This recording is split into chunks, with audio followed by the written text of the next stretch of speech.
سڵاوتان لێ بێوم کاتتان باش بینەرانی عزیز خۆشحاڵین بە بەرنمەیەکی دیکەی پرسیارگەر لە ستۆدیۆی ژن تیوی دەبینە میوانتان عزیزان و خۆشەویستان وەک دەزانین کە 8 ساڵ تێپەڕ دەبێ بەسەر شۆڕشی گەلان لە باکوور و ڕۆژهەڵاتی سووریا. ئێمە دەزانین ئەم شۆڕشە بە پێشەنگایەتی ژنەوە سەری هەڵدا. لەم بەرنمەیەدا ئێمە دەمانوێت تایبەتی لەسەر ئەمە قسە بکەین کە ئایا کاریگەری ئەم شۆڕشە چی بوو لەسەر گشتی جیهان و بە تایبەتی لەسەر پارچەکانی کوردستان.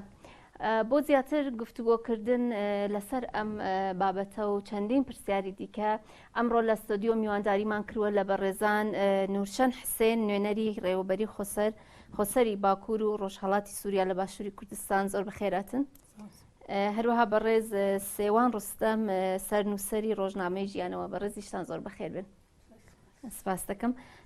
سەرەتا دەڕۆینە لای بەڕێز نورشەن. بەڕێز نورشەن دەمانوێت باسێک لەسەرەوە بکەین کە لە ئێستادا دەزانین 8 ساڵ تێپەڕ دەبێ بەسەر ئەم شۆڕشەی کە لە باکوور و ڕۆژهەڵاتی سووریا دەستی پێکرد و لە ئێستادا بڵێن هەتا ئاستێک هاتووە. سەرڕای ئەوەی کە ئێستا ئەم 8 ساڵە تێپەڕ بوو ئەزانین لەلایەن نەیارانی ئەم دەستکەوتانەوە دایمە هێرش کراوە، دایمە سەرکوتی ئەو دەستکەوتەی کە گەلی کورد لە بڵێن ڕۆژئاوای کوردستان وە دەستی خستووە. لەلایەکی دیکەشەوە خەڵک بەردەوام ئەم 8 ساڵە لە ناو بەرخۆداندا بووە. دەمانوێت باس لەسەرەوە بکەی بۆمان کە ئایا چۆن بەڕاستی بە چ شێوازێک توانراوە کە ئەم دەستکەوتانە بپارێزرێ؟ یعنی دسەریدا بە بوونەیە 8مین سالڤەگەرە شۆڕەشە 19 تیرمەهی شۆڕەشە ڕۆژاوای کوردستانی ئەم هەموو گەلێمەی کورد گەلێمەی باکوور و ڕۆژهەڵاتی کوردستانی بە هەموو پێکهاتەیە نوێ ئەم پیرۆز دکن ji ber ku şoreşa rojava şoreşa jinê ye em hemû jinan pîroz dikin. Yani rastî jî ger em bixwaz bin nirxandinekî bi giştî li ser şoreşê rojava bikin em dikarin bêjin şoreşekî gelêrî bû, şoreşekî li ser astê ku bibin nimûne ji bo hemû welatên herêmê û yanî ji Sûriye dest pê bike, ji Bakur û Rojhilatê Sûriye dest pê bike, ji bo welatên herêmî bibe nimûne û ji bo rojhilata navîn û hemû cîhanê bibe nimûne. Ji ber ku şoreşa Rojavayê Kurdistanê yanî ferq û cudatiyên wê gelekî mezin bû ji nav şoreşên Kurdistanê yên dîtir. Şoreşên Kurdistanê yên dîtir em dizanin di hemû dîroka Kurdistanê da gelek şoreş rabûne. Gelek serkeftin jî çêbûne ama di dawiyê da jî binkeftin jiyan kirine. Ji ber ku dijminê gelek Kurd, dijminê azadîxwazan gelekî xurt bûn û pîlanên gelekî xurt li ser yanî Kurdistaniyan û xaka Kurdistanê, coğrafiya Kurdistanê çêdibû. Di dawiyê da Kurdistan hat perçekirin û di Lozan û Sykes-Picot da li nav hevdû hat parvekirin. Di şoreşa Rojavayê Kurdistanê da mêjûyekî nû dest pê kir. Mêjûyekî ku îdî hat naskirin ji hemû cîhanê re ku Kurd ne Kurdên berê ne. Fikrandinekî nû, tewîriyekî nû û fikr û felsefeyekî li ser astekî ku çareseriyekî bingehîn ji pirsgirêka gelê Kurd re deynê. Pirsgirêka gelê Kurd em wek pirsgirêkekî serbixwe bigirin dest ne rast e. Ji ber ku Kurd bi gelên din yên herêmê re jiyan dikin. Li ser xaka Kurdistan, ser coğrafiya Kurdistanê her gelên dîtir jî hebûn. Mesela gelê Ereb jî hebû, gelê Türkmen jî hebû, gelek Sûriyen, Armen, her gel bi hev re di nav dîrokê de jiyan kirine. Şoreşa Rojavayê Kurdistanê ji bilî ku bêjê, ji dewsa ku bêjê em yani kêşeya Kurd tenha em çareser bikin û em dewletekî netewî yê qewmî yê Kurd ava bikin û parçekirinê bixwazin, eva qebûl nekir, eva da alîkî û ji bo ku biratiya gelan, felsefeya biratiya gelan, felsefeya azadîxwaziya ku bi hevjiyanekî azad bi gelên din yê herêmê re jiyan bike wek kêşe yani kêşe bi awayekî bingehîn û ji kokê de hat çareserkirin. ji bo wê jî şoreşa Rojavayê Kurdistanê şoreşekî numuneye, şoreşekî nû ye. Ti carî di dîroka Kurdistanê da wîsan nehatiye çareserkirin. Em dizanin ku demê pirsgirêkek werê çareserkirin divê ji kokê de pirsgirêk werê nirxandin. Demê pirsgirêk werê naskirin wê rast warê çareserkirin. Ev e yani bandûrekî mezin jî tabî li ser cîhanê jî kir, li ser hemû parçeyên Kurdistanê jî kir. Em dikarin bêjin bi giştî serkeftina şoreşa Rojavayê Kurdistanê tê wateya serkeftina hemû parçeyên Kurdistanê yên dîtir. بەڵێ دەگەڕێنەوە لای بەڕێستان بەڕێز سێوان. ئێمە ئەمانەوێ باس لەسەرەوە بکەن بگومان ئێستا دەزانین یانێ شۆڕشێک و لە بڵێن باکوور و ڕۆژهەڵاتی سووریا ئەلبەتە بە پێشەنگایەتی ژن و بە تایبەتی کورد دەستی پێکرد. لەو شۆڕشەدا هەموو گەلانی ئەو ناوچەیە بەبێ جیاوازی جێگەیان گرتێدا وەکو بڵێن هەر لە کوردەوە ئاشووری سووریان عەرەب هەموو ئەو نەتەوانەی کە لەوێ ژیان دەکەن تێدا جێگەیان گرت و هەموو چینە توێژە جیاوازەکانیش هەر لە گەورەوە حتا بچووک و حتا ژن گشتی ئەمە هەموو ڕۆڵیان هەبوو خاوەن بەڕاستی بڵێن ئیرادەی خۆیان بوون لەوێدا و تا ئاستێکیش مرۆڤ ئەتانێ باس لەسەرەوە بکا کە بە ئاستێکی بەرچاو حیزبایەتی لەوێ نەماک زۆر زۆر کەم ڕەنگ بووە. بە بڕوای ئێوە مرۆڤ چۆن دەتوانێت پێناسەیەک دانێ بۆ ئەم شۆڕشە نوێیە گەلی کورد؟ سڵاو لە بینەرانی ژن تیڤ پیرۆزبایی لە یادی سەرهەڵدانی شۆڕشی ڕۆژئاوایی کوردستانەکەم. بەڕاستی ئەم شۆڕشەی کە لە ڕۆژاوای کوردستانە سەری هەڵدا و بووە بە نمونەیەک بۆ سەر تاسەری جیهان، ئەویش بەوەی کە بەشداری ژنان زۆر بەرچاو تایە بەشدار بوون و هەموو پێکهاتەکانی تری ناوچەکە هەمویان تایە بەشدار بوون. دیارە ئەمەش وەکو بڵێ تەواوکەری خەباتی بەردەوامی خەباتی هەموو پارچەکانی تری کوردستانە کە هەریەکەیان بە شێوازێکی جیاواز خەباتی کردووە بەداخەوە دوای ئەو پارچەکردنەی کوردستان و کەوتنە ئەوەی کوردستان هەر بەشەی کەوتە سەر شوێن وڵاتێکی ناوچەکە ئێران و عێراق و سووریە و تورکیا. دیارە ئەم گەلی کورد هەر لە مێژەوە شۆڕشی کردووە، خەباتی کردووە بۆ ئەوەی مافەکانی خۆی بەدەست بێنێ. ئەگەر چینەیشی توانی بێکە لە چوارچێوەیەکی یەکگرتووە خەباتی کردوێ، بەڵام هەموو پارچەکان بۆ خۆیان بە جیاواز خەباتیان کردووە بۆ ئەو بەدەستێنانی ماف و ئازادیەکانی خۆیان کە هەموو مافێکی ئینسانی کورد لە هەر چواربەشی کوردستانە پێشێل کراوە بەدەست ئەو ڕژێمە دیکتاتۆریانەی کە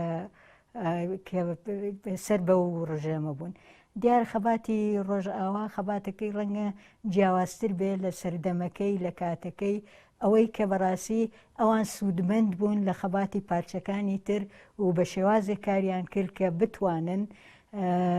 هەموو کەسەکان کۆکەنەوە، بتوانن کە هەموو ڕەگەزەکان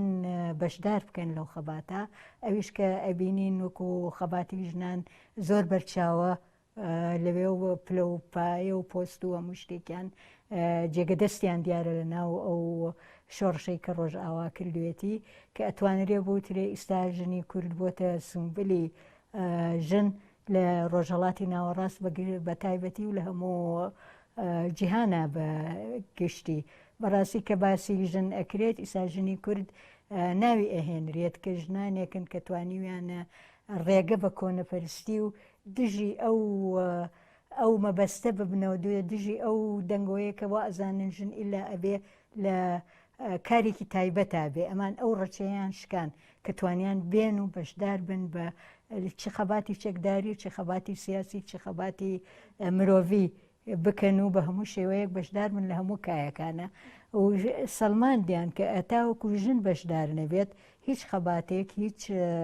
سەرهەڵدانێک، هیچ کارێکی تەواو نییە، هەمووی ناتەواوە بە هەتاوەکو هەردوو ڕەگەز بەیەکەوە بە هاوکاری نەبن لە بەدەستێنانی ئەو ئامانجا کە پێویستە بێتە دی. و دیارە ئێمە شانازین بۆ هەموو پارچەکانی تری کوردستان و درێژە پێدەری هەموو خەباتی ژنانی هەر چار پارچەکەی کوردستانە. زۆر سپاس بەڕێز نورشەن. ئێمە زۆر جار باس لەسەرەوە کرێیانێ دەڵێن شۆڕشی باکوور و ڕۆژهەڵاتی سووریا شۆڕشی ژنە. بەڕاستی بۆچی پێناسەیەکی بۆ شێوازە دانراوە، بۆچی دەڵێن کە شۆڕشی ژنە لەسەر دەستی ژن ئەم شۆڕشە پێشکەوتووە؟ یعنی بخوا شۆڕشی ڕۆژاوا یعنی ئەم بێژن di sala 2012 da dest pê kir ewa belkî nirxandinekî ne sedî sed be. Ji ber ku şoreşê Rojava yani mêjûyekî xwe berê jî heye. Parçeyê Rojava belkî parçeyê herî biçûk e ji yani ji coğrafiya Kurdistanê ama parçeyê ku yani zor welatparêzî jiyan kiriye û tevlî xewatên yani şoreşên parçeyên dîtir jî bûye. Mesela demê şoreş li Bakurê Kurdistanê çêbûye ji Rojava zor tevlî bûn çêbûye. Demê şoreş li Başûr çêbûye seferberî çêbûye ji hindir Rojava. Demê hatiye xwestin ku yani keç û xortên Rojava berê xwe bidin qadên parastina medya û li çiyayên Kurdistanê li hember dijminên Kurdan şer bikin teqsîrî nekirine, derbas bûne. Ev hemû kedekî mezin hatiye dayîn. Di hindir şoreşê Rojava da mîrateyek çêbûye. Amadebûnek çêbûye. Yani di nava bi dehan salan di hindir şoreşê Rojava da xebatekî belkî çi qasmê demê rejîmê de em bêjin veşartî bê an jî gelekî zor û zehmetî hatiye kişandin ama xebatekî rêxistinî tanzîmî di hindir di nava gel de hatiye meşandin. Ev xewat jî wê demê ji wan deman ji salên nûdî de ji salên em bêjin heyştê de û heta roja me yê îro bi pêşengtiya jinan çêbûye. Jinan meselen gelekî ketine hepsên rejîmê. Jinan gelekî zor û zordarî ji rejîma Baas dîtine. û jinan kezebê xwe yani derbaskî şoreşê kiriye û tevlîbûn çêkiriye û kedekî mezin daye. Em dikarin bêjin hebûna rêberê gelê Kurd Birêz Abdallah Öcalan ji li Rojava 20 salên xwe yani 20 salê temenê xwe li Rojava jiyaye. Li Sûriye jiyaye, meselen li Şamê maye, li Rojava herkes dîtiye, bi dayîkan re civîn çêkiriye. Em bêjin bi gelên dîtir re Kurd û Türkmen û Kurd û Ereb û Ermen û Sûriyen bi her kesî re rêber apûj yani rêxistin û xebatek çêkiriye. Gelekî zor û zehmetî jî me got hatiye kişandin. Ev hemû dibe mîrateyekî mezin ji hindir şoreşê û jin her pêşengtiya vê kirî. Dema şoreşa Rojavayê Kurdistanê yani ew furseta dîrokî ya ku em bêjin bihara Erebî dest pê kir û derbasî Sûriyê bû û opozîsyon li Sûriyê çêbû û şoreşa Rojava wek xetekî sêyemîn ne opozîsyon hilbijart û ne rejîm hilbijart û xetekî sêyemîn çêkir di wir de amadebûnek hebû. Rastî jî jinan di wir de mîrateya xwe ya kevin ew welatparêziya xwe yê ku jiyan dikirin anîn xistin rêxistinekê. Bi rêxistinî, bi welatparêzî, bi seknekî azad û em dizanin yani civaka me ya Kurdî û civaka me ya rojhilata navîn bi giştî civakekî li ser esasên yani çawa ye yani kevneperest e, jin tê de zordariyê dikişîne, jin tê de hinekî yani hewcedarî azadiyê ye. Jin bi xwe ihtiyacê azadiyê dibîne. Ji bo ku hewayê azadiyê kengî çê bibe wê jin herî zêde ji ber ku ihtiyacê azadiyê ye xwe dibîne tê de û pêşengtiyê dike. Rastî jî di pratîka Rojavayê Kurdistanê de hat xuya kirin ku destpêka meclîsa ku hatiye avakirin ji bo ku rejîm derkeve ji alanên Rojavayê Kurdistanê jin di nav de hebûn. Destpêka ku leşk mesela wê yani çek bihata rakirin jin di nav de hebûn. Destpêka ku wê dadgeh bihata çêkirin jin di nav de hebûn û her jin یعنی کەدێکی مەزندان ji بووی wê jî gişt astekî gotin şoreşa Rojavayê Kurdistanê şoreşa jinê ye. Em pişrawerin ser vê yani behs bikin ku çawa rastî jî jin di Rojavayê Kurdistanê çawa kariye wê kevneşopiyê derbas bike. Em ê pişrawerin ser vê mijarê birêz sêwandemanê bas li ser ew bikin ke ême dizanîn li her parçeyekî Kurdistana şoreşek durust bûye yan xwe serheldanêk osyanêk durust bûye karîgerî hebûye li ser parçekanê dîkê Kurdistan. Bi taybetî demanê bas li ser ew bikin ke karîgerî şoreşî Rojava ke be şoreşî jin pênase ekirê li ser parçekanî Kurdistan û bi taybetî li ser başûrê Kurdistan çî bûye. بەڵێ دیارە هەر شۆڕشێ ببێت یا هەر سەر هەڵدانی ببێت لە هەر شوێنێکە هەتا لە تەواوی جیهانیشە ئەگەر ببێت کاریگەری هەیە لەسەر شوێنەکانی تر دیارە شۆڕشی ڕۆژئاوا کاریگەری هەبووە لەسەر باشووری کوردستان و لەسەر پارچەکانی تروی کوردستان بەوەی ئەم ئەزمونێکی تری هێنایەکایەوە ئەو ئەزمونەی کە ئەم هێنایەکایەوە ڕەنگە هەنێک جیاوازتر بوو بێت لەو قۆناغەی کە بڵێ خەباتی باشووری تیا پیاتێ بڕە ئەو جیاوازیەی ئەوە بووە کە بەڕاستی ئەوەی کە ژنان بەشدارن بە تەواوەتی لە هەموو کایەکانی وڵاتە کایەکانی ژیاندا لە هەمویان بەشدارن مەجا یعنی هەر چۆن بەشدار بوون لە شۆڕشەکە ئیستاش لە بەڕێوەبردنەکە بەشدارن ئەمە بۆ خۆی کارێکی جوانە و جیاوازە لەوەی کارەکانی ترکەتەوە ئەگەریا بە کۆتایە بە شتێکی ئاوەها کە ژنان سەرکەوێ دیارە ئەوان ژنان هەر وەک چۆن بەشدار بوون لە خەباتەکە و بەردەوام بوون لە خەباتە ئیستاش لە کار و بەڕێوەبردن و لە کارە مەدەنیەکانیشە بە هەمان شێوە توانیویانە بەشدار بن کە ئەمە تۆزێک جیاوازە لە خەباتی شوێنەکە پارچەکانی تری کوردستان هەرچەندە ژنانیش لە پارچەکانی تر بەشدار بوون بەڵام ئەو بوارە نەڕەخساوە بۆ ژنانی بڵێ باشوور کە بەو شێوەیە بێ ئیتر ئایا ئەگەر هۆکار یا قۆناغەکە بێت قۆناغی مێژوو بێ کە ئاوەها ئەڕوا یان شێوازی سەرهەڵدان و شۆڕشەکە بێت ئەوان دەست پێشخەرتر بوون لەوەی کە ژنان لە هەموو کایەکانە بەشدار بێت. اینجا ئەمە کاریگەریەکانی چی بووە بەڕاستی بە تایبەتی لەسەر ئەم قۆناغی کە ئێستا ئێمە دەبینین یانێ لە باشووری کوردستان کە خاوەن پێگەیەک بووە بەڵام لە ئاستێکدا وەکو بەڕێستان باستان کرد ئەگەرچی ژنانێکی زۆر بەڕاستی خاوەن هەڵوێست هەیە ژنانێک هەیە کە هەم لە شۆڕشەکاندا جێگەیان کردووە هەم لە ڕۆژی ئەم ڕۆژماندا ئەگەر هەر بڵین پشتیوانیەک لە پارچەکان پێویست بێ ژنان ڕۆڵیان هەبووە بەڵام بە پێویست نەبووە ئایا ئەتوانێ ئەو تا چەندە ئەتواندرێ ئەو شۆڕشەی کە ئێستا لە ڕۆژئاوا هەیە ژنان بە نمونە بە هەند وەربگرن لە ئێرەدا بە تایبەتی لە باشووری کوردستانە بڵێ ئەو ئەزمموی شۆڕشی ڕۆژئاوا بووە ئەوەی کە بەڕاستی ژنان یعنی بەبێ ئەوە بزان خەباتی ژنان هی هەر چوار پارچە یەک خەباتە هەمویان ئەبێت بەشدار بن لەو خەباتە کە ئەمە دیرێکی تازە بوو بڵێ بۆ ئەوەی کە ژن بێتە پێشەوە بەو شێوەیە ئەگەر بڵێ مەسەلەن خەباتی بزواندنی ئەوە بوو کە بڵێ خەباتێکی یەکگرتووی ژنان ببێ لە کوردستانە لە هەر چوار پارچەکەدا کە نزیکیان بخاتەوە لە یەکتری بۆ ئەوەی زۆرتر ئەگەر ئەوەی کە نەکراوە تا ئیسا ژنان هەوڵ بدەن بۆ ئەوەی بەدەستی بێنن بەبێ ئەوەی گەڕانەوە بۆ هیچ لایەکی تریا بۆ هیچ بڵێن ڕەنگی حیزبایەتی کەم ڕەنگ بووە توانراوە بە بیر و باوەڕێکی یعنی هەرچەند ژن بیر و باوەڕی جیاواز هەبووە بەڵام لە ئەنجامدا وەکو ژن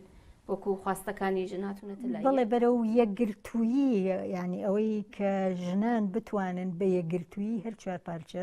بتوانن خۆیان خەباتێک بکەن کە جیاواز بێ لەو خەباتەی کە ئۆساکە کراوە ئیستا هەمویان بە یەک دەست هەوڵ بدەن بۆ بەدەستێنانی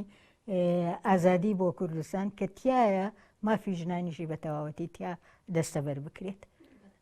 بەڵێ بەڕێز نووشن ئێمە بەحسمان لە بڵێن کەفنە شۆپیەک و ڕۆژهەڵاتی ناوین بەگشتیدا هەیە و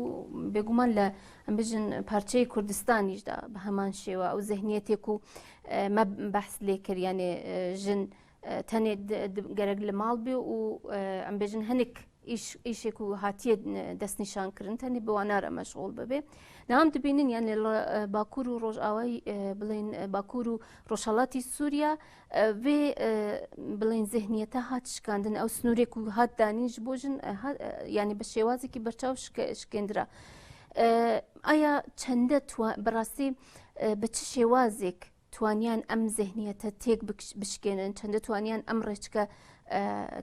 كهيا تيكي بشكينن جنان ايا روبروي زحمتي وزوري بونا او براستي بگومان يعني زحمتي وزوري قلكي هبون وحتى نهاجي بردوامن يعني جوهرتني عقلية جواكي تشتكي نا أسانة ده شورش روجاوای کردستانی دا ام هر دبیجن شورش روجاوای کردستانی نه شورشا چکداری تنیه نه شورشا کو ما دولت راکر و ما ریو بریدانی و خلاص بو شورش کی بردوامه و هر بردوام به حیا يعني ام موسى دبيجن بلكي قوتن تقاس دجي داوي اما شورش داوي نابه شورش وي هر بردوام به حیا جیان هیا و شورش هبه و تیکوشین هبه و گوهرتن و گوهرتن جواکی هر دخابات دابه جبر کو بلکه اینها ام روجاوی کردستان دا مرترسیه کی زور گرین زور مزن ام جیان دکن ام مرحله کی زور گرین جیان دکن هن پرچین هن هرمن ما وك عفرين وك سريكانية وك جريسبي بنداغر كريا دولتا ترك دا لبندا رزقار كرنيها قالك يعني زحمتي هنا زحمتين عبوريين او اما داوية دا يعني دا شورشا روجاوای كردستان دا شورشا هري مزن يا جوهرتنا عقليتا جواكي يا جوهرتنا فكرو او فكرة كهاتية دناف جواكي دا بيك كيف نشوبي ام دزانن يعني گر ام يعني جواك رجلات ناوين گشتي بگرن دست و موسا نيرينه کی فلسفي جي لميزه بكن ام دكارن بيجن يعني باندورا اولان باندورا ديانت يك خداي تايبت باندورا اولا اسلامي لسر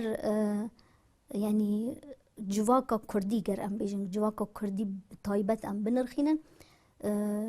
باندورك هبو باندوركي كوكف نشوبيه كي جواكي تشيكر جن خست الدرجة الدويمين لبشتي بياو هر تشت للدور بياو دزيفري هر تشت جيهانا ميرا جيهانا بياو جن مثلا هر وي رولي وي هاتيه ديار كرن رولي وي المالي رولي وي تاني زاروك آنين و مزن كرنا زاروكانا جن جمافي پروردهی دهات بي پاردما جن جمافي حتى كو پروردهی ديت بيجي تاني دقوت بشتي تزوجي ملكة يعني وك ملك لجنه ميزة دكرن و يعني اف نيرينا استا دويمين يا جنه انجي استا بلكي جارنا استي زور لجير لجنه ميزاندن اف نيرينا كي گشتيه نتنه الرجلات ناوين لگشتي جهان جيو صابويه يعني جهان بالتمامي بويا جهان كي كفنا پرست بياو سالاري و لهر دور جهان جن يعني حمود جورين تندو توجيه لسر جنه تكرن نهاد روجاوای کردستان دا گوهرتنه كي وسا چه ببه راستي جي پر زحمتي هاتن كشاندن هم زحمتين الجالية دجمنن اف بروجه روجاوای کردستانه هم آلين كاسين كو دهندر جواكي دا اف گوهرتنه زوزو قبول ناكن يعني مثلا بياوين وقت بيجي جند آليكي خواه پرورده بكا و لآليكي شي كوملغا و بتايبتي جي او ذهنيت بالله او ذهنيتي كلنا و بلين بياوان دا هي يعني هم للايك خوي گورانكاري لخوي دا دروس كام للاي لبران بري يعني جن بخواجي پرورده زور جيره پيويسته پرورده کی چاو پرورده کی کو جن بخوا ما في خواجي ناس بكي جبركو حيانها جن نگشتيه و آسته کو ما في خو بخوا ناس بكي هناك جن هنا اللي دجي ما في خب خود درد كفن بخود بيجن مثلا ميناك ام بيجن د ڕۆژاوای کوردستانی دا gelek zagon û yasayên ji bo guhertina eqliyetê hatin derxistin. Mesela yasaya ku nabe mêr 4 jina pêra bi zewcê dibe yek jin bê 4 jin qedexe ye. Ev bixwe carna ji aliyê mêr da dihat yani nedihat qebûl kirin, carna jî ji aliyê jinê bixwe de nedihat qebûl kirin yani. Jinê bixwe li hember yasaya mafê jinan disekinî. Ji ber ku hîne negîştiye wê astê ku qebûl bike ku guhertin û veguhertin û azadiya jinê di fikir de ye, azadiya jinê di hebûnê de ye, di keyan yani keyanekî jinê yê serbixwe heye. Ev zor zehmetî hatin kişandin û heya niha jî berdewam in. Em li Rojavayê Kurdistanê me gelek destkeftî çêkirin ji bo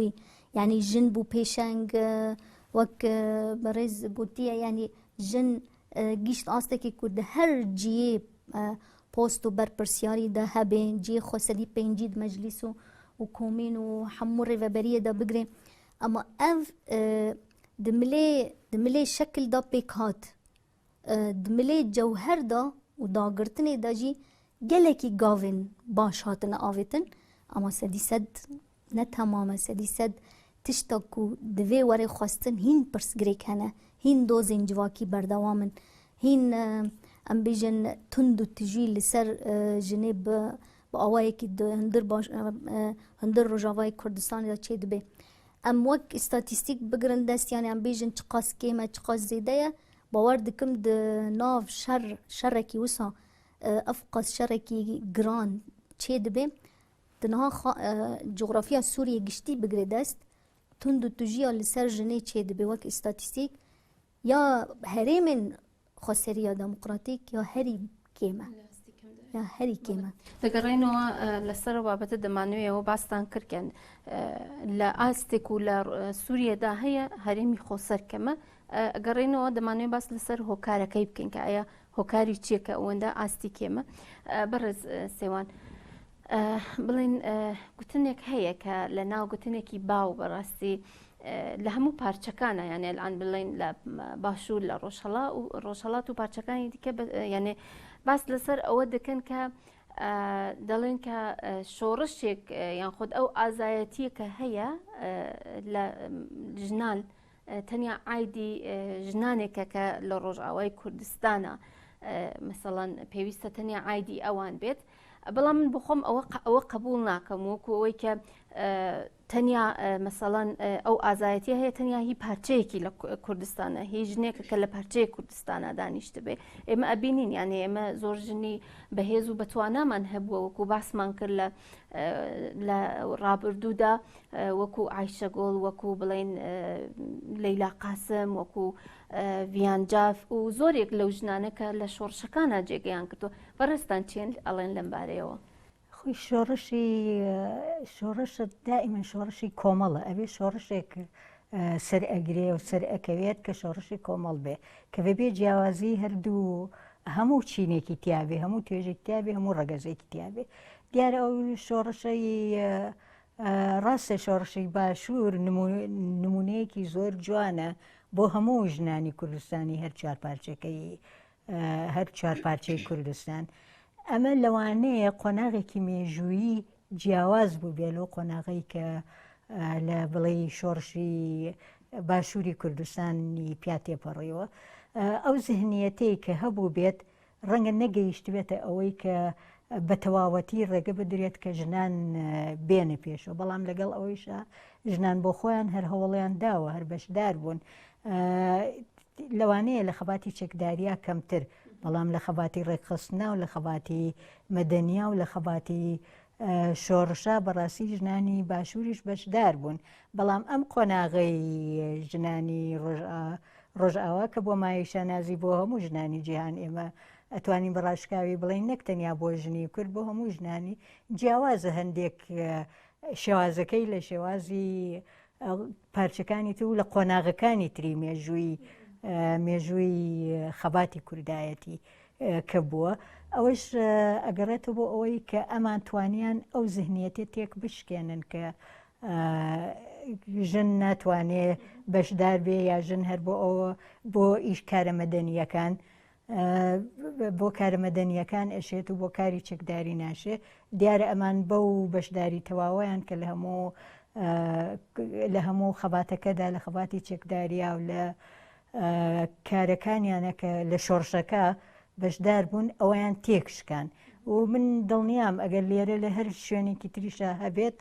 یعنی بەو شێوەیە ئەڕوا ینی ئەوە بڵێ قۆناغێکی مێژووییە کە هاتووە ئەگەنە قۆناغی ژنانی ڕۆژهەڵاتیش و قۆناغی ژنانی باشوویش و باکووریش دیارە هەمومان ئەیزانین بەشدار بوون بەڵام شێوازی بەشداریەکان جیاوازە. پرسیاری ئەوە بکەم کە ئایا ئێستا ئەزانین کە لە ڕۆژئاوای کوردستان ڕەچاوی سیستەمی بڵێن هاوسەرۆکایەتی ئەگرێ کە ژنێک و پیاوێکە ئایا ئەوەی کە ژن وەکو هاوسەرۆک هاوشانی پیاوکە لە خەباتەکانە جێگە دەگرێت ئایا بە بڕوایەوە ئەمە چەندە کاریگەری هەبووە لەسەر وەزعی کە ئێستا هەیە لەسەرەوەی کە ژنان بتوانێت لە هەموو جونگەکانی کۆمەلگادا جێگە بگرێت بەدڵنیاییەوە کاریگەریەکی زۆر هەیە چکەوە ئاکات کە ژنان لەناو کۆمەڵە پشت بە خۆیان ببەستن کە بزانن ئەوانیش توانای ئەوەیان هەیە بگەنە ئەوەی ئەو کارە ئەنجام بدەن ئەمان ئەوە نین بڵێ کە لاوازن یا لە توانایان یان نییە ئەوە بکەن ئەتوانن هاوسەرۆک بن لە هەموو کایەکە چۆن پیاوێک ئەتوانێ بەڕێوەبەرێک بێت یان فەرماندەیەک بێت یا بەڕێوەبەرێک بێت یا لە هەر کارێکی کۆمەڵایەتیە ئەتوانێ بەشدار بێ هەروە ژنێکیش ئەتوانێ بۆ ئەوەش ئەوە فکرەیەکی زۆر باش بووە کە ئەو فکرەی هاوسەرۆکی بۆ ئەوەی جیاوازیەکە بە تەواوەتی نەمێنێ بۆ ئەوی کۆمەڵ بۆ دواڕۆژ قوبوڵی کاکە هەموو کە ئاساییە ئەگەر هەردوو ڕەگەز چی پیاو بێکی ژن توانای ئەویانێ کار بە توانایە نەک بەوەی کە یەکێک ژن بێت یان پیاو بێت یا نێر بێ یا مێبێت چونکە ئینسان بە توانایە لەوانەیە ژنی زۆر بەتوانا هەبێت و لەوانەیە پیاوی زۆر بێتواناش هەبێت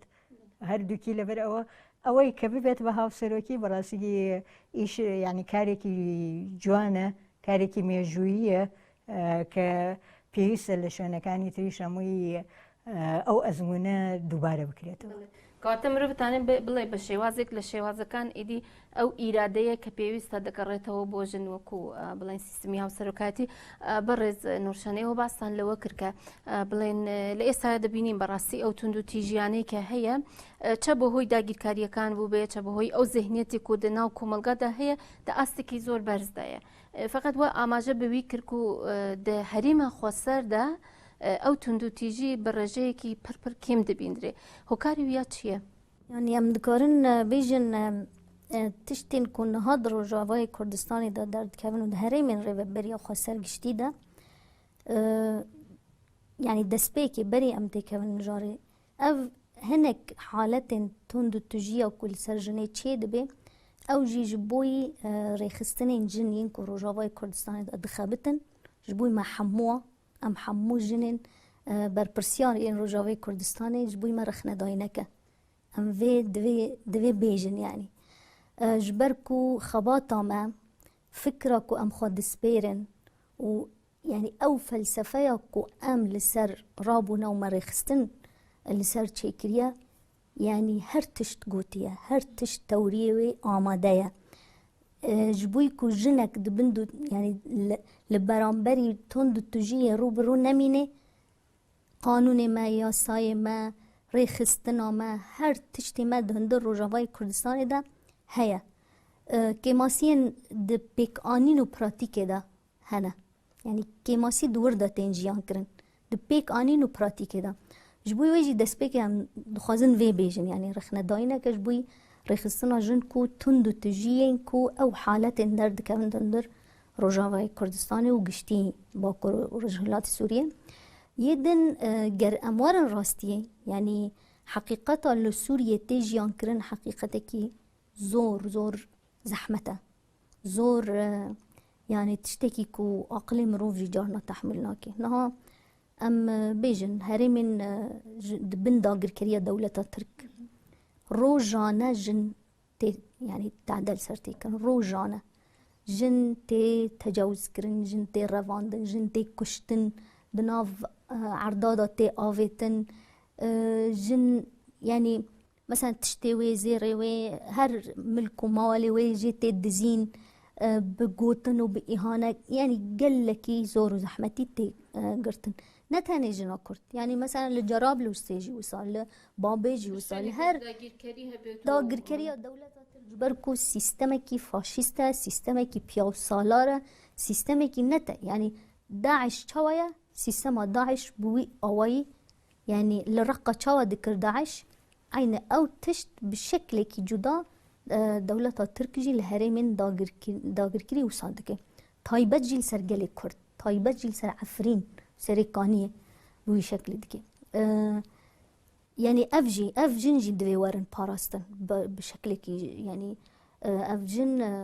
ما في مروفا بقشتي وريخستن ما في مروفا وريخستن جيهاني وحمو قلي كرد هر چار پارچه کردستانی ودار وای ولات بر پرسیان دبر ویتشتی کوچید بده ين مثلا ام بيجن آلان رژیم باس آلان رژیم باس زور او هنا مثلا ام بيجن كامبين پنابران ام بيجن جين كو مثلا ام بيجن زور زحمتين نينا انجي شر نينا دهندر شامي بخوده دهندر حلب بخوده جن راستي تندو تجيه بهر آوائيته بهر آوائي جن گر لمال به گر لکار به گر لسر کلان دمشه گر لدبستان به گر لهر جی به گر بر پرسیار به گر هر پوست کی وی به دهندر پارلمان دا به هر تندو تجی لسر دبه ام دزانن کو تندو تجی لسر جنه نتنه لیدانه نتنه قیر کرنه نتنه جن وک وصا هينكي يعني بوحشيات بير تعامل بك تندو تجي جورين خبرن تندو تجي نفسية هري خرابة لسرجنة تندو تجي ما في خارنة حق دستي كار حق دستي ما في رجنماغارية ما في بوستداينة ما في سياسة ما في عبورية أفهمو تندو تجي جبوي ويجي دهري من رژیم باس و دهره من داگر کریا دولت ترکیه دا يعني زور استاتيستيكن يعني يكو دقن بر دستي سازين ما في مروفا يد حقيقتي دا جوي برترن اما يكو دقنن بر دستي ما في مروفا استاتيستيكن بترسن يعني بردان هيا تجاوز كاري هيا زواج هاري بتشوك هيا جنين 12 سالتين زوجان دن يعني اما ده هرم ريبريا خسر ده اف گوهرتنه کی گله کی مزن چه بویا ایدی بویا چاند يعني گشتیا آستکی بلکه زور و زحمتی جهاتنا کشاندن اما مثلا زواج بچوک ایدی بویا چاند مثلا ام بیجن زو و ناکن بلکه جارنا جترسا عقوبت و قانون و یاسایا ناکن جارنا جی پی قنعتن کو ناکن يعني اوا گوهرتن چه بویا گوهرتن ند آستکو تی خواستن دایکو او به اما ام شرط و ظروفن هی یکو ام شرکو تی دا جیان دگن ام بگرن دست امی بیجن گلک دست کفتی هنه برس سیوان اما دبینین يعني هر کاتی که بلین روش آوای کردستان مجلسی که جنان پیکندرا و یان خود چالاکیک هبووە یان خود خەباتێک هەبووە هێرشێک ئەگەر حتا هەبووە بە هەیئەت ژنان لێرەوە ڕۆشتوون بۆ پشتیوانی لە بڵێن ئەو دەستکەوتەی کە لەسەر دەستی ژنان بەڕاستی پێشکەوت و بە ڕێزیشتان یەک لەو کەسانە بن کە دووجار بەشداریتان کردووە لە ئەو مەجلیسانەدا حەز ئەەکەم هەندێک باسمان بۆ بکەن کە چۆن بوو بە چه شێوازێک بوو هەروەها ئەو ئیلهامەی کە وەکو ژنان لە باشووری کوردستانە ئەو ئیلهامەی کە لەو دەستکەوتانەی ژنان کە گرتوتانە چۆن بوو بە چه شێوازێک بوو لە ڕاستیە ئەو ئەزمونەی لەوێ ئێمە چەند جارێک سەردانی ئەوێمان کردووە جگە لەوەی کە لێرەش لەگەڵ هەواڵانی پەیوەندیەکی باشمان هەیە لەگەڵ هەواڵانی ڕۆژئاوا کە لێرن و هەواڵانی باکوور و هەموو هەواڵانی هەر چوار پارچەی کوردستان بەڵام لە سەردانمانە بۆ ڕۆژئاوا و لە بۆنە تایبەتیەکانیانە من دووجار بەشدار بووم یەکێکیان لە ئەوەی شورای ژن کە ژن پێویستە کە خۆیان شورایەکیان هەبێ مەجلیسێکی شورایان هەبێ بۆ ئەوەی بۆ هەموو کێشەکانیان و بۆ هەموو داواکاریەکانیان خۆیان بڕیاردەر بن لەوەی کە چۆن بێنە پێشەوە و چۆن کار بکەن لە ناو چ کۆمەڵا بێ و چ لە ناو دەسەڵاتا بێت و هەروەها بۆ بەشداریم کردووە لە نەزانم چەند هەمین کۆنگرەی ستارە بوو کە ئێمە وەک میوان ڕۆیشت بووین بەڕاستی شێوازی کۆنگرەی ستار و کارکردن و خەباتیان شێوازێکی هەندێک جیاوازتر بوو لەمانەی لە شێوازی ئەو خەباتە باوانەی کە لە شوێنەکانی تر بوو هەرچەند ئەگەر بگەڕێیتۆ ناوەڕۆک ڕەنگە لە یەکچوونێکی تیا بوو بێت بەڵام ئەوەی کە ئەوان هەموو شتەکانیان هەمووی کە ژنان بۆ ئەیان کرد و ژنانی هەمووی تازە پێگەیشت و ژنانی گەنج زۆر زۆر بەشدار بوون و ئەمە هەمووی بۆ هۆی ئەوەی کە بەڕاستی ئەوان توانی بوویان لەوێ کۆمەڵ بەلای خۆیانە ڕاکێشن زۆر کاری چ کۆمەڵایەتی بەچ سیاسی وان کردبوو کە کۆمەڵی ناوچەکەیان باش بیان ناسن و بزانن کە ئەوانە هەنوو لە هەموو بوارەکانە دیارە کۆنگرەی ستار ئێوە ڕەنگە باشتری بزانن کە شێوازەکانی جیاجیایە ڕەنگە ئەو شێوازانە لای ئێمەش ببێت بەڵام بە جۆرێکی تر بە ناوێکی تر یا بە شێوازێکی تر و ئەزمونێکی تازە بوو بۆ بەشەکان کە هەبوو زیاترین ئەوەیشی بوو کە ئەمان بڕیاردەرن لەوەی کە کێ بچێتە دەسەڵاتەوە یعنی ئەوان لەوێ ژن زیاتر بڕیاردەرە لەوەی ئەگەر ژنێک هەڵبژێرێت بۆ دەسەڵات کە ئەمە کارێکی جیاوازە ینی ئەوە نییە کە ژن ئەبێ بڵێت مەسلەن ژنێک بێت بە سەرۆکێک یا بە هاو سەرۆکێک یا بە هەر پلەپۆستێکە ئەبێت ئەوە بە بڕیاری ژنان ئەکرێت کە ئەمە ئەزمونێکی جوانە و تا ڕادەیەک تازەیە کە لە ناو خۆیانە بڕیار بدەن ئەگەر سەرۆکێک هەڵبژێرن یا کەسێک هەڵبژێرن بۆ هەر پلەپۆستێک ئەمانە شێوازی تازە بوون و هەمووشیان وەکو یەک ئەو حەماسەتە و ئەو دڵنیابوون یعنی باوەڕ بەخۆبوونیان کە کارێکی زۆر جوان بوو چ بڵێ نەئەترسان لە هیچ کارێک ئەگەر بچنە خەباتی سیاسیوە یا بڕۆنە خەباتی چەکداریوە و نمونەی خەباتی چەکداریشان دیارە ئێمە کە سەردانی یەپەژۆ ئەوانشمان کرد شتێکی جیاواز بوو. بەڕێزێوان ئێمە چۆن ئەتوانین بەڕاستی وەکو ژن چۆن ئەتوانین کە ئەم دەستکەوتەم ئەزمونێک کە هەیە لە ڕۆژئاوای کوردستان بیپارێزین؟ بەوەی کە ژنان زۆر جاریش قسە ئەکرێت و باس ئەکرێت لەسەر ئەو مەسلەیە کە ژنان بەدەر لە هەموو کە شتێکی تر ژنان یەکگرتوو بن ژنان یەکگرتوو بن ئەگەر یەکگرتوو بن بە هەموویانەوە ئەتوانن پارێزگاری لە هەموو دەستکەوتێکی ژن بکەن لە هەر پارچەیەکی کوردستانە بێت ئەگەر ئەوە بێت وەکو بڵێ خەباتی ژنانی باکوور یا باشوور بە خەباتی خۆم بزانم بە هەمان شێوە ئەوانش ئەو خەباتەی ئێمە بە خەباتی خۆیان بزانین بە یەکگرتووی وابزانم ژن هێزێکی زۆر گەورەیە کە هیچ کەسێک ناتوانێت بەری پێ بگرێت و ئەتوانێت هەموو ئامانجەکانی خۆی بەدەست بێنێ. زۆر سپاس دەکەم بەڕێز نوورچەند ئەگەر ئێوەش زۆر کورت لە دقەیەکدا ئێمە چۆن ئەتوانین وەکو ژن ئەم خەباتێکە هەیە بپارێزین؟ یعنی وەک بەڕێز سێوان گوتیە یەکیتی زۆر گرینگە یەکیتیە ژنان لە هەر چارپەرچەی کوردستانی و لە هەموو ینی لە دەروای وڵات ژنین کورد بەهەورە ینی بزانبن و لە گۆری وێ حرەکەت بکن کو دەستکەفتیان ڕۆژاوای کوردستانی دەستکەفتیان باشوور بخۆنە دەستکەفتیان هەر چارپەرچەیان کوردستانینە ئەف شۆڕش نەت ینی شۆڕشێک بسەر بکەوێ وێ گوهارتنێکی زۆر گرنگ دە هەرێمی بگشتی دەوەرە چێکردن ji bo wê jî yekîtiya jinan dilê jinan bi hevre lê bide bi hevre bandorekî erînî çêbikin û ji bo Kongra Netewî ya Kurdistanê xebatekî jinan pêwîst e. Yani rastî jî ez dixwazim bengawazî jî bikim. Jin dikarin pêşengtiya vê jî bikin. Ji ber ku gelek karên hatine kirin bi pêşengtiya jinan bi ser ketiye. ئەم چما نکارن کۆنگرا نەتەویە کوردستانی ژی bi pêşengtiya jinan çê bikin. Ger em karibin yekîtiya jinan li her çar parçeyê Kurdistanê çê bikin, em dikarin zemîna avakirina Kongra Netewî jî pêk bînin. سپاس دەکەم بۆ بەڕێز نورشەن حسێن نوێنەری بەڕێوەبەری خۆسەری باکوور و ڕۆژهەڵاتی سووریا لە باشووری کوردستان، هەروەها بەڕێز سێوان ڕوستەم سەرنووسەری ڕۆژنامەی ژیانەوە. زۆر سپاس دەکەین کە ئامادە بوون لەگەڵمان لەم بەرنامەیەدا.